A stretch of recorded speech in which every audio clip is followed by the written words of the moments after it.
जीरा कमरा माता मेरा हमारे देश में बहुत विविधता है, यह तो स्पष्ट है। यह विविधता सिर्फ काम, वेशभूषा और खान पान में ही नहीं, बल्कि हर काम के लिए पूजे जाने वाले देवी देवताओं में भी है। जी हाँ, हम कभी तो किसी घर के गृह प्रवेश में सत्यनारायण भगवान की पूजा होते देखते हैं, तो कहीं धन प्राप्ति के लिए माँ लक्ष्मी की पूजा की जाती है। परंतु इन सब में एक चीज़ सामान्य होती है, वो यह श्री गणेश की पूजा। इस बात पर आपने ध्यान तो ज़रूर दिया होगा कि हर कार्य की शुभ शुरुआत से पहले भगवान श्री गणेश को पूजा जाता है। हिंदुओं के घर में चाहे जैसी भी पूजा या क्रियाकर्म हो, सर्वप्रथम श्री गणेश का आवाहन और पूजन करना अनिवार्य है। शुभ कार्यों में गणेश जी की स्तुति अति महत्वपूर्ण है। ये विघ्नों को दूर करने वाले देवता हैं। इनका मुख हाथी का, उदर लंबा और शेष शरीर मनुष्य के समान है। भगवान शिव ने श्री गणेश को पूजा में विशेष स्थान दिया है। गजानन के जन्म के आख्यान में उन्होंने सभी देवताओं को निर्देश दिया कि गजानन की सर्वप्रथम पूजा होनी चाहिए।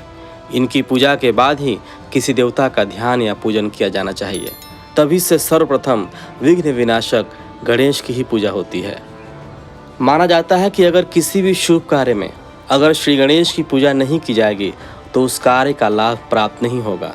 यहाँ तक कि महाराष्ट्र में तो गणेश पूजा एक राष्ट्रीय पर्व के रूप में मनाया जाता है। अब आप इसी से अंदाजा लगा सकते हैं कि भगवान श्री गणेश की पूजा कितना महत्व रखता है। दरअसल भाद्रपद महीने के शुक्ल पक्ष की चतुर्थी को गणेश चतुर्थी के नाम से जाना जाता है। इस दिन को सर्वाधिक पवित्र व शुभ माना जाता है। इस दिन चंद्र दर्शन का निषेध होता है। इसका मुख्य कारण यह है कि भाद्रपद कृष्ण चतुर्थी को मध्याह्न के समय विघ्न विनायक गणेश का प्राकट्य हुआ था, इसलिए यह तिथि मध्याह्न त्याजनी ही लेनी चाहिए। इस दिन रविवार या मंगलवार हो तो अति उत्तम है। गणेश चतुर्थी के दिन श्री गणेश की मिट्टी की मूर्तियां बनाई जाती हैं। इन मूर्तियों को 2 दिन से लेकर 11 दिन तक घरों में प्रतिष्ठित किया जाता है। महाराष्ट्र के घरों में जब भगवान गणेश की स्थापना होती है तो अधिकांश घरों में लक्ष्मी स्वरूपा कंकड़ों की भी पूजा होती है, जिसे खड़ियाची लक्ष्मी कहते हैं।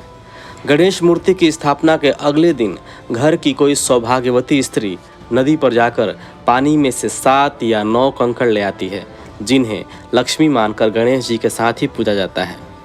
मूर्ति प्रतिष्ठा के दौरान प्रातः एवं सायंकाल श्री गणेश की आरती की जाती है एवं मंत्रोच्चारण किए जाते हैं। झांझरों की गूंजती ध्वनि के बीच मंत्रगान दिव्य अनुभूति प्रदान करता है। मुख्य पूजा दोपहर में की जाती है। समारोह के अंत में मूर्तियों एवं कंकड़ रूपी लक्ष्मी को विधिवत पूजन के बाद घर का मुखिया सिल्क वस्त्र धारण करके हाथ में घंटी बजाते हुए गणपति बप्पा मौर्य पुण्यच्य वर्षी लवकर या उद्घोष के साथ नदी में विसर्जन करता है। इन मूर्तियों एवं कंकड़ों को बड़े जुलूस में ले जाया जाता है तथा इन्हें नदी, सागर एवं जलकूपों में बहा दिया जाता है। इस धार्मिक कृत्य को ही विसर्जनम कहा गया है। विसर्जन समारोह में हजारों लोग मूर्तियों समेत विसर्जन स्थल की ओर जाते हैं। धार्मिक भावना से सराबोर भक्तगणों का यह जुलूस दोपहर में आरंभ होकर देर रात तक चलता है। मुंबई जैसे महानगरों में तो लाखों की संख्या में श्रद्धालुओं का सैलाब उमड़ पड़ता है। आनंद व उल्लास के साथ त्यौहार का समापन होता है। उम्मीद है कि इस बार आप भी अपने घरों में भगवान श्री गणेश की पूजा करेंगे और भगवान श्री विघ्नहर्ता गणेश भी आप पर पूरी कृपा बरसाएंगे। सो प्रेम से बोलिए गणपति बप्पा मौर्य, मंगल मूर्ति मौर्य।